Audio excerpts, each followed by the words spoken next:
Hello everyone, आज का हमारा नया टॉपिक है subset. A set A is said to be a subset of a set B if every element of A is also an element of B. तो इसमें ये कहा जा रहा है कि अगर ए और बी दो सेट गिवन हो और ए सेट का हर एक एलिमेंट बी सेट के अंदर प्रेजेंट हो तो ऐसी कंडीशन में हम ए को बी का सबसेट कहेंगे। जैसे कि आप देख सकते हैं यहाँ पर ए सेट के तो अंदर एलिमेंट है वो ए बी है और बी सेट के अंदर जो एलिमेंट है वो ए बी सी है। इट मीन्स ए सेट का जो हर एक एलिमेंट है वो बी सेट के अंदर प्रेजेंट है, तो इसलिए हम कहेंगे कि जो ए होगा बी का सबसेट होगा।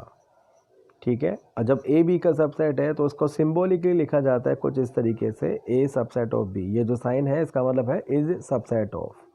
तो ये जो सी जैसा साइन बना रखा है ये सबसेट का साइन होता है।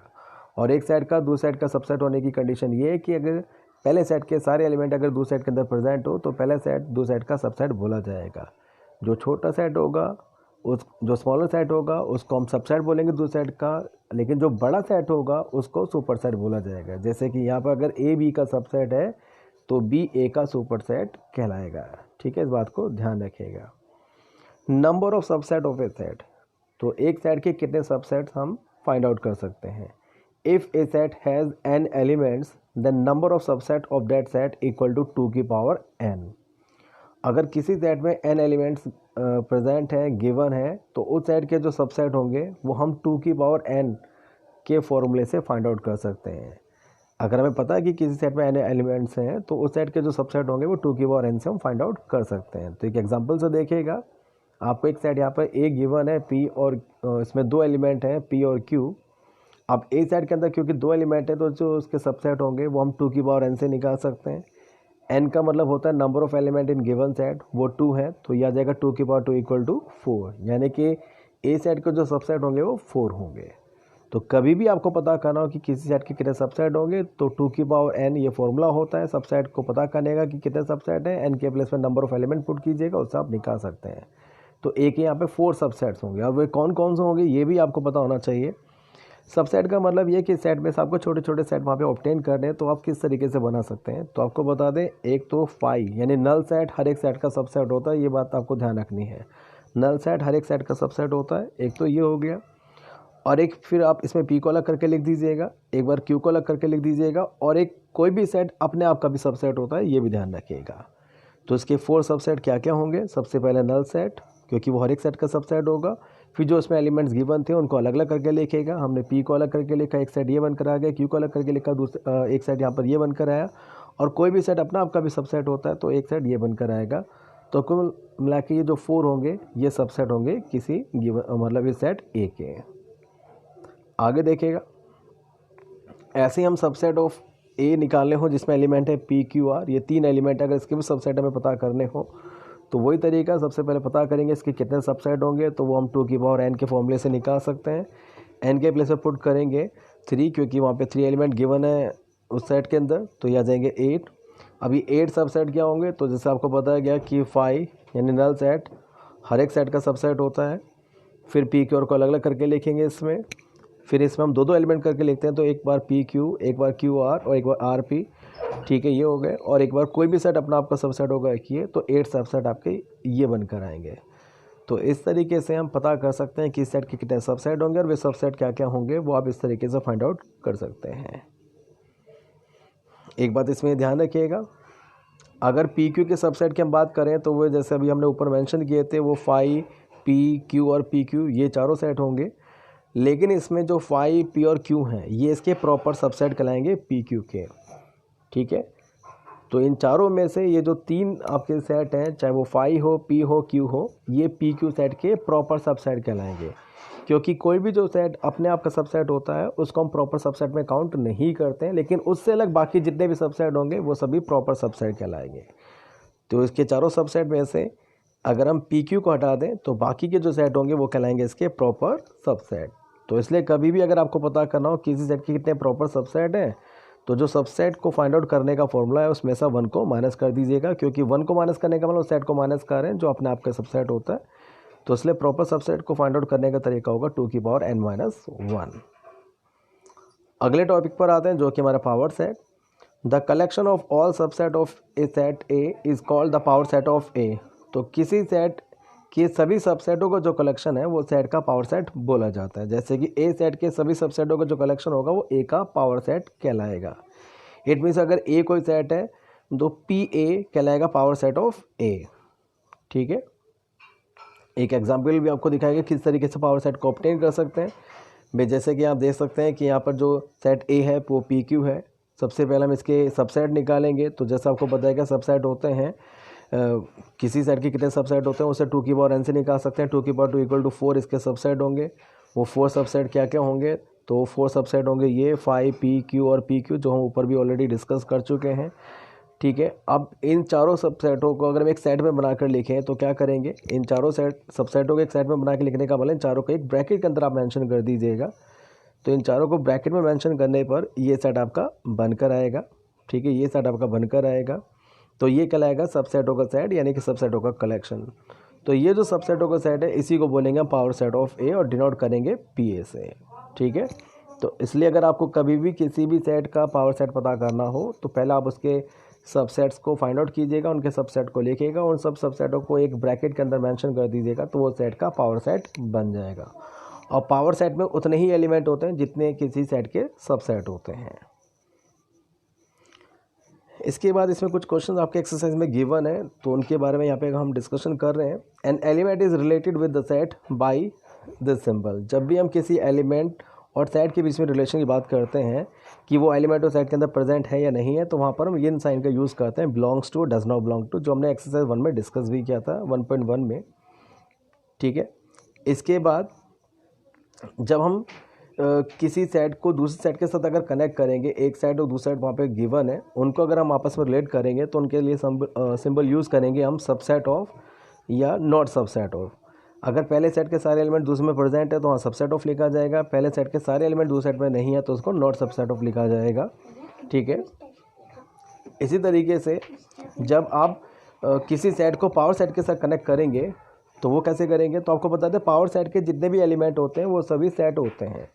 तो इसलिए जब हम एक सेट और एक पावर सेट को रिलेट करते हैं तो क्योंकि सेट वहाँ पे पावर सेट का एलिमेंट होगा, क्योंकि सेट यहाँ पे पावर सेट का एक एलिमेंट होगा, तो यहाँ पर जो एलिमेंट और सेट के बीच में जो रिलेशन यूज़ करते हैं बिलोंग्स टू और डज नॉट बिलोंग टू, उस सिंबल का वहाँ पे यूज़ किया जाएगा। जब भी किसी सेट को पावर सेट के साथ हमें कनेक्ट करके दिखाना हो तो वहाँ पर हम belongs to does not belong to का साइन यूज़ करेंगे। अगर वो सेट उस पावर सेट में है तो बिलोंग्स टू का साइन यूज़ होगा, वो सेट अगर उस पावर सेट में नहीं है तो डज नॉट बिलोंग टू का साइन यूज़ होगा।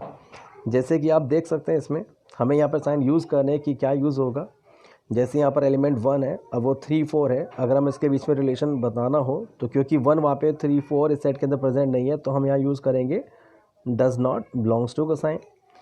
अब ये ए बी एक सेट और ये ए बी सी है, तो आप देख सकते हैं इस सेट के सभी एलिमेंट दूसरे में प्रेजेंट है, तो ये सेट इसका सबसेट होगा, तो यहाँ पर सिंपल आ जाएगा सबसेट का। ठीक है, तीसरे में देख सकते हैं जो सेट ए बी है वो सेट के अंदर यहाँ पर ब्रैकेट के ऊपर ब्रैकेट यूज़ किया गया, डेट मीन्स वो पावर सेट है। और आपको बताया जब सेट और पावर सेट को हम आपस में कनेक्ट करते हैं तो वहाँ पर भी हम एलिमेंट का साइन यूज़ करते हैं, यानी कि बिलोंग्स टू का। अगर वो उसमें प्रेजेंट है तो बिलोंग्स टू, नहीं है प्रेजेंट है तो डज नॉट बिलोंग टू, क्योंकि वो उसके अंदर प्रेजेंट हो तो यहाँ पर बिलोंग्स टू का साइन यूज़ करेंगे। ठीक है, इसके बेसिस पर एक क्वेश्चन गिवन है आपका 1.2 एक्सरसाइज में, तो वो आप इस टॉपिक को ध्यान से समझ के आप कर सकते हैं। तो ध्यान रखिएगा यहाँ पर 1 एक एलिमेंट है, ए बी एक सेट है, जबकि ए बी को जब हम डबल ब्रैकेट में लिख देते हैं तो वो इसका पावर सेट बन जाता है। इसके बाद नेक्स्ट टॉपिक है हमारा universal set. A set that contains all the elements under consideration in A given problem is called universal set. एक ऐसा सेट जिसमें सभी एलिमेंट कंटेन होते हैं जो किसी गिवन प्रॉब्लम के अंदर गिवन है, तो वो यूनिवर्सल सेट कहलाता है। सपोज़ कीजिएगा, इसका कहने का मतलब ये है कि अगर आपके कहीं पर भी 3 और मोर सेट अगर आपके गिवन है और एक सेट ऐसा है जिसमें बाकी सारे सबसेट, बाकी जो सारे सेट हैं वो कंटेन है, उन सभी सेटों के एलिमेंट कंटेन है, तो उस बड़े सेट को हम यूनिवर्सल सेट कहेंगे। और यूनिवर्सल सेट को डिनोट किया जाता है इस यू वाले साइन से, हालांकि यू के जैसे ही सिंबल है लेकिन वो कुछ इस तरीके का है। ठीक है, यूनिवर्सल सेट से उसको डिनोट किया जाएगा। जैसे कि आप देख सकते हैं कि यहाँ पर A B C D E एक सेट अगर आपको गिवन है तो इसके लिए जो यूनिवर्सल सेट होगा वो क्या बनकर आएगा, वो होगा x such that x is let in the English alphabet, क्योंकि इंग्लिश अल्फ़ाबेट में जो लेटर्स है उसमें ए से जेड तक सारे जाते हैं, तो A B C D E जो होगा वो ऑलरेडी इसमें कंटेन होगा, तो उसके लिए वो यूनिवर्सल सेट बन जाएगा। ठीक है, इसी तरीके से अगर कोई सेट गिवन है अर्थ और मार्स, तो इसके लिए जो यूनिवर्सल सेट होगा वो बन जाएगा x such that x is a planet of solar system. Solar system का एक के अंदर जो प्लानट है, और आपको पता है सोलर सिस्टम में जो प्लानट्स होते हैं उसमें ऑलरेडी अर्थ और मार्स कंटेन होते हैं, तो वो उसके लिए यूनिवर्सल सेट बन जाएगा। यानी कि एक बड़ा सेट जिसमें बाकी सारे सेट कंटेन हो तो उसे यूनिवर्सल सेट बोला जाता है। ठीक है, आगे यहाँ पर कुछ और क्वेश्चन आपके एक्सरसाइज में गिवन है जिसमें हमें इंटरवल्स की फॉर्म में लिखना होगा। जैसे कि आप देख सकते हैं पहले में x such that x belongs to natural number and x greater than 1 less than equal to 4। तो आपको बता दें इसमें x क्योंकि 1 से ग्रेटर है और 4 से लेस देन इक्वल टू है, तो उसको जो एलिमेंट्स होंगे 2 3 4 होंगे, उसको कर्ली ब्रैकेट में लिखा जाएगा। इसकी रोस्टर फॉर्म कुछ इस तरह से बनकर आएगी। ऐसे ही जो दूसरा सेट आपको दिखा रखा है सेट बिल्डर फॉर्म में, वो है x such that x belongs to real number x greater than 1 less than equal to 4। तो आपको बता दें क्योंकि यहाँ पर रियल नंबर का एक सेट है और रियल नंबर को कभी भी कर्ली ब्रैकेट में नहीं लिखा जाता। ध्यान रखिएगा, रियल नंबर को कभी भी कर्ली ब्रैकेट में लिखा नहीं जाता है। उनके लिए या तो हम ये कर्व ब्रैकेट का या ये स्क्वायर ब्रैकेट का इस्तेमाल करते हैं। कर्व ब्रैकेट को कहाँ पे यूज़ करते हैं, स्क्वायर ब्रैकेट को कहाँ पर यूज़ करते हैं, तो आपको बता दें अगर कोई एलिमेंट उस सेट के अंदर कंटेंट है तो वहाँ पर हम ये स्क्वायर ब्रैकेट को यूज़ करेंगे, लेकिन वो एलिमेंट उसमें कंटेंट नहीं है तो वहाँ पे हम कर्व ब्रैकेट का इस्तेमाल करते हैं। जैसे कि यहाँ पर जो x जो इसमें एलिमेंट है उसमें 1 से वो ग्रेटर है, तो 1 उसमें इंक्लूड नहीं है, तो इसलिए हम 1 की तरफ यहाँ पे लगाएंगे कर्व ब्रैकेट। वो 4 से लेस देन इक्वल टू है तो 4 की तरफ लगाएंगे यहाँ पर हम स्क्वायर ब्रैकेट, क्योंकि 4 वहाँ पर इंक्लूड है, क्योंकि 4 में इक्वल टू गिवन है वहाँ पर, तो इसका मतलब 4 वहाँ पर एलिमेंट्स में इंक्लूड है, तो 4 पे लगा जाएगा स्क्वायर ब्रैकेट। तो रियल नंबर के लिए जब हम रोस्टर फॉर्म लिखते हैं तो उसको हम इन ब्रैकेट्स के जरिए कर्व ब्रैकेट या स्क्वायर ब्रैकेट के जरिए लिखते हैं, और उसमें सिर्फ उन्हीं एलिमेंट्स को लिखा जाता है जहाँ से वो स्टार्ट और जहाँ पर वो एंड हो रहे हैं। ठीक है, अगर वो उसमें इंक्लूड होता है तो हम स्क्वायर ब्रैकेट लगाते हैं। जैसे 4 इसमें इंक्लूड था क्योंकि इक्वल टू को साइन था, इसलिए मैंने स्क्वायर ब्रैकेट लगाया। 1 इंक्लूड नहीं था क्योंकि इक्वल टू नहीं है, तो वहाँ पे कर्व ब्रैकेट लगाया गया है।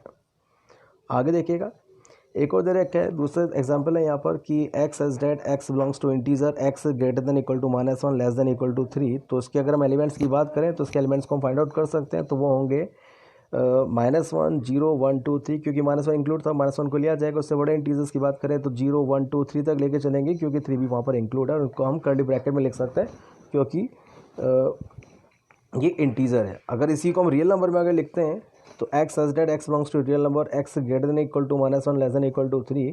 तो रियल नंबर में जैसा आपको बताया गया इसके लिए कर्ली ब्रैकेट यूज़ नहीं करते हैं, इसके लिए हम कर्व या स्क्वायर ब्रैकेट का इस्तेमाल करते हैं।